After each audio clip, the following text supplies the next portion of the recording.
Hello dear students, আজকের এই video খুবই গুরুত্বপূর্ণ হতে চলেছে। প্রথমে তোমাদের এই ভিডিওতে ডিসকাস করা হবে গত দুদিন আগে আমাদের রাজ্যের মাননীয় মুখ্যমন্ত্রী যে ঘোষণা করেছিলেন প্যারামেডিকেলে আরও 5,000 নিয়োগ, এর সাথে সাথে স্টাফ নার্স গ্রেড 2 নিয়োগ, সিএইচও নিয়োগ, এইগুলোর সম্বন্ধে ডিটেলস তথ্য আজকে ডিসকাস করা হবে। এখানে তোমরা দেখতে পাচ্ছ প্যারামেডিকেলে আরও 5,000 নিয়োগের কথা তিনি ঘোষণা করেছিলেন ধনধান্য যে অডিটোরিয়াম রয়েছে গত দুদিন আগে। এছাড়া একগুচ্ছ প্রস্তাব তিনি দিয়েছেন। তথাপি রাজ্যে যে সমস্ত চিকিৎসক রয়েছেন, সরকারি চিকিৎসক, তাদের এক্ষেত্রে বেতন বৃদ্ধিরও এক্ষেত্রে সুপারিশ করা হয়েছে। সর্বোপরি এই ভিডিওতে থাকছে আগামী দিনে স্টাফ নার্স কবে রিক্রুটমেন্ট আসবে, প্রস্তুতি কিভাবে নেবে, ডিটেলস তথ্য এই ভিডিওর মাধ্যমে তোমরা জানতে পারবে। প্যারামেডিকেলের সব থেকে বড় সুযোগ এটি। প্যারামেডিকেল যারা অ্যাসপিরিয়েন্স রয়েছে, আরও 5,000 নিয়োগের কথা কিন্তু ঘোষণা করা হয়েছে। আমি অডিও যে ক্লিপসটি এবং ভিডিও যে ক্লিপসটি রয়েছে সেটিও তোমাদের দেখাবো, সেখানে কি বলা হয়েছে এবং রিক্রুটমেন্ট কবে আসবে ডিটেলস তথ্য এই ভিডিওর মাধ্যমে শেয়ার করা হবে। যারা প্রথমবার চ্যানেলে ভিজিট করছো, চ্যানেলটি এক্ষুনি সাবস্ক্রাইব করো, পাশে থাকা বেল আইকন প্রেস করো এবং বন্ধুদের উদ্দেশ্যে ভিডিওটি প্রচুর শেয়ার করবে। এক্ষেত্রে প্যারামেডিক্যাল যদি রিক্রুটমেন্ট হয় তার সাথে সাথে কিন্তু নার্সিং রিক্রুটমেন্টও আসবে, কারণ প্যারামেডিক্যাল এবং নার্সিং একে অপরের কিন্তু পরিপূরক। বিভিন্ন ক্ষেত্রে বিগত বছরগুলিতে আমরা দেখেছি, তাই এখন থেকে প্রস্তুতি আবশ্যক। প্রথমে আমি ক্লিপসটি তোমাদের শুনিয়ে দিচ্ছি, যে ক্লিপসটি তিনি বলেছিলেন যে রিক্রুটমেন্ট আসবে। হাউস স্টাফ, আমি intern, house staff, post graduate trainee, post doctorate trainee, সবার জন্য 10,000 টাকা করে বাড়িয়ে দেওয়ার ব্যবস্থা করলাম।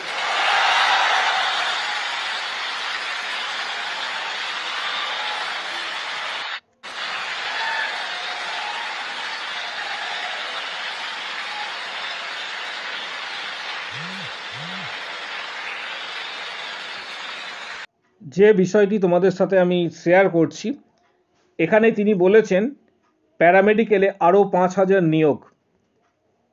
এটা তোমরা প্রত্যেকেই দেখতে পাচ্ছ, প্যারামেডিক্যালে আরও 5,000 নিয়োগ। একটা বিষয় তোমাদের ক্লিয়ার করে দিচ্ছি, এই প্যারামেডিক্যালের সাথেই কিন্তু নার্সিং কিন্তু অঙ্গাঙ্গিভাবে যুক্ত রয়েছে। বিগত বছরগুলিতে যখন নার্সিং রিক্রুটমেন্ট প্রকাশিত হয়েছে তারপরেই প্যারামেডিক্যাল, বা যখন প্যারামেডিক্যাল রিক্রুটমেন্ট প্রকাশিত হয়েছে তারপরেই নার্সিং রিক্রুটমেন্ট কিন্তু এসেছে। এটা আমরা বিগত বছরগুলিতে লক্ষ্য করেছি। তাই যারা নার্সিংয়ের গ্রেড 2 বা সিএইচও অ্যাসপিরিয়েন্স রয়েছে, তারা এই মুহূর্ত থেকে কিন্তু প্রস্তুতি অবশ্যই নিতে শুরু করো। প্রস্তুতি অবশ্যই নিতে শুরু করবে, কারণ রিক্রুটমেন্ট খুব তাড়াতাড়ি আসবে। এর 2-3টে খুবই গুরুত্বপূর্ণ পয়েন্ট রয়েছে। পয়েন্টগুলি কি কি? 2026-এ কিন্তু বিধানসভা যে নির্বাচন, পরবর্তী যে বছর রয়েছে 2026-এ, সেটি আসন্ন। বিধানসভা নির্বাচনের আগে প্রচুর রিক্রুটমেন্ট আসতে চলেছে, সেটা মেডিকেলেই হোক বা অন্যান্য সেক্টরেই। তাই প্রস্তুতি এখন থেকেই তোমরা অবশ্যই নিতে শুরু করবে। প্রত্যেককে জানাচ্ছি, প্রস্তুতির জন্য কিছু বইয়ের ডিটেলস আমি এই ভিডিওর ঠিক ডেসক্রিপশন বক্স যেটা রয়েছে, নিচের দিকে ডেসক্রিপশন বক্স রয়েছে, সেখানে আমি কিছু গুরুত্বপূর্ণ বইয়ের লিঙ্ক দিয়ে দেবো, যেগুলি ফ্লিপকার্ট থেকে স্টাফ নার্স গ্রেড 2 বা সিএইচও জন্য তোমরা পারচেজ করতে পারো। বিষয়টা গুরুত্বপূর্ণ, সবার সাথে শেয়ার করো। আগামী দিনে যখনই রিক্রুটমেন্ট প্রকাশিত হবে তখন তোমাদের ডিটেলস তথ্য এই ভিডিওর মাধ্যমে, পরবর্তী যে ভিডিওগুলি আছে সেগুলোর মাধ্যমে আমরা তুলে ধরব। প্রত্যেকটি গ্রুপে এই আপডেটটি শেয়ার করবে। আরেকটি বিষয়, তোমরা এটি যে চ্যানেলে দেখতে পাচ্ছ, এটি একটি নিউজ চ্যানেলে দেখতে পাচ্ছ।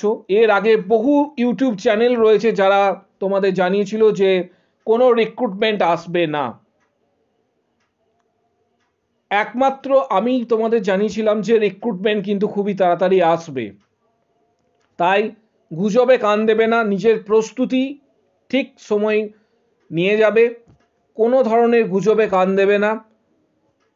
স্টাফ নার্স গ্রেড 2 বা সিএইচও এই ধরনের এক্সামের জন্য প্রস্তুতি এখন থেকেই নিতে শুরু করো। এটা ধারাবাহিকভাবে কিন্তু নিতে শুরু করতে হবে, কারণ প্রচুর সংখ্যক ক্যান্ডিডেট কিন্তু এই ধরনের এক্সামে কিন্তু তারা অ্যাপিয়ার করবে। প্রত্যেকের জন্য বলছি, স্টাফ নার্স গ্রেড 2 এর জন্য এই বইটি খুবই গুরুত্বপূর্ণ একটি বই। টার্গেট হাই 7th এডিশনস, এছাড়া পিআর যাদবের ভলিউম 1, 2 এই ধরনের বইগুলি যাদের রয়েছে খুবই ভালো, যাদের নেই যদি মনে করো তাহলে তোমরা, আমি ডেসক্রিপশন বক্সে লিঙ্ক দিয়ে দিচ্ছি এই ভিডিওর, বইগুলি তোমরা পারচেস করতে পারো এবং স্টাডি এই মুহূর্ত থেকে শুরু করে দিও।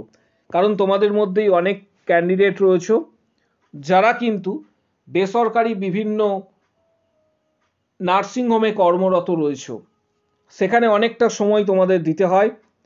অ্যাটলিস্ট যারা এই ধরনের এক্সামগুলি প্রস্তুতি এখন থেকে নেবে বলে ঠিক করছো, প্রতিদিন 4 to 5 আওয়ার্স কিন্তু স্টাডি তোমাদের নিয়মিতভাবে করতে হবে। এটা তোমাকে টাইম ম্যানেজমেন্ট করতে হবে যে তুমি কখন কোন বিষয়টা স্টাডি করবে। ধারাবাহিকভাবে প্রস্তুতি নিতে হবে, কারণ আগামী দিনে যেহেতু বিধানসভা ইলেকশনস রয়েছে, তার আগে সরকার এক্ষেত্রে মেডিকেল হোক বা অন্যান্য সেক্টরে রিক্রুটমেন্ট কিন্তু নিয়ে আসবে। এবং সব থেকে বড় বিষয়, যেটা বিগত 2 বছরে রিক্রুটমেন্ট হয়নি, এটা তোমরা প্রত্যেকেই সেইভাবে জানো, যেহেতু রিক্রুটমেন্ট হয়নি তার জন্য প্রচুর সংখ্যক ক্যান্ডিডেট কিন্তু ওয়েট করে আছে। এটা 2022 বা 2023, 2024-এর ক্যান্ডিডেটরা যদি রেজিস্ট্রেশন পায় তারাও কিন্তু এলিজেবল এই ধরনের রিক্রুটমেন্টে। 2020-এর ক্যান্ডিডেটও ওয়েট করে আছে, এমনও অনেকে কমেন্টস করেছে আমাদের ভিডিওতে। 2020-তেও অনেকজন পায়নি, 21-এও পাস আউট করেছে। তাহলে দেখা যাচ্ছে কি, দেখা যাচ্ছে 2020 থেকে 2024 পর্যন্ত ক্যান্ডিডেটরা কিন্তু প্রচুর সংখ্যক ক্যান্ডিডেট ওয়েট করে আছে এই রিক্রুটমেন্টের জন্য। প্রস্তুতি এখন থেকে না নিলে তুমি অনেকটা পিছিয়ে পড়বে। বিগত বছরে কোশ্চেন, স্টাডি মেটেরিয়ালস, পিডিএফ এই ধরনের, যারা প্রস্তুতি নিতে চাইছো এখন থেকে বাড়িতে বসে প্রস্তুতি নাও। আমরা অলরেডি এখনো পর্যন্ত 31টি ভিডিওতে দেয়া হয়েছে আমাদের মেম্বারশিপ যারা নিয়েছে, চ্যানেল মেম্বারশিপ, যেখানে 460টি প্লাস কোশ্চেন্স দেওয়া হয়েছে। এটা শুধুমাত্র যারা মেম্বারশিপ নিয়েছে তারাই পেয়েছে। যারা সরাসরি হোয়াটসঅ্যাপে মেম্বারশিপ নেবে তারা এই ভিডিওর কমেন্ট বক্স সেকশানে কমেন্টস করো, আমি মেম্বারশিপ নিতে চাই, আমি মেম্বারশিপ নিতে চাই বলে কমেন্টস করো। এক্ষেত্রে হোয়াটসঅ্যাপে যোগাযোগ করবে যারা মেম্বারশিপ নিতে চাইছো, ডিটেলস তথ্য হোয়াটসঅ্যাপে দেওয়া হবে। আর যারা চাইছো যে প্রস্তুতি নিতে, তারা এখন থেকেই, এই মুহূর্ত থেকেই কিন্তু অ্যালার্ট হয়ে যাও। আগামী দিনের জন্য প্রস্তুতি এখন থেকেই কিন্তু নিতে শুরু করো। প্রত্যেকের জন্য বলছি, আগামী 4 থেকে 5 মাস তোমাদের জন্য খুব ভাইটাল হতে চলেছে। এটা তোমরা জেনে রাখবে, আগামী 4-5 মাস খুবই ভাইটাল তোমাদের জন্য। একদিনে প্রস্তুতি কখনোই নেওয়া সম্ভব নয় এই ধরনের এক্সামে। বিগত বছরগুলিতে প্রচুর সংখ্যক ক্যান্ডিডেট কিন্তু সাফল্য পেয়েছে। অনেকেই আমাদের চ্যানেল তারা ফলো করতো, তোমরা চ্যানেলে গিয়ে শর্ট সেকশনে কিন্তু দেখতে পাবে তাদের ডিটেলস রয়েছে। তাই তোমরা তোমাদের মধ্যে থেকে যদি কেউ মেম্বারশিপ নিতে চাও, ভিডিওর কমেন্ট বক্স সেকশনে অবশ্যই কমেন্টস করো আমি মেম্বারশিপ নিতে চাই। তখন হোয়াটসঅ্যাপ নাম্বার দেওয়া হবে, ডিটেলস তথ্য হোয়াটসঅ্যাপে শেয়ার করা হবে। ভিডিওটি প্রচুর শেয়ার করো, চ্যানেলটি সাবস্ক্রাইব করো। কারোর যদি কোনো কোশ্চেন বা কোয়ারি থাকে কমেন্ট বক্স সেকশনে অবশ্যই জানাও। আমাদের ফেসবুক পেজ কমেন্ট বক্স সেকশনে তার লিঙ্ক দেওয়া থাকবে, অবশ্যই জয়েন করো। আজকের ভিডিও এই পর্যন্ত।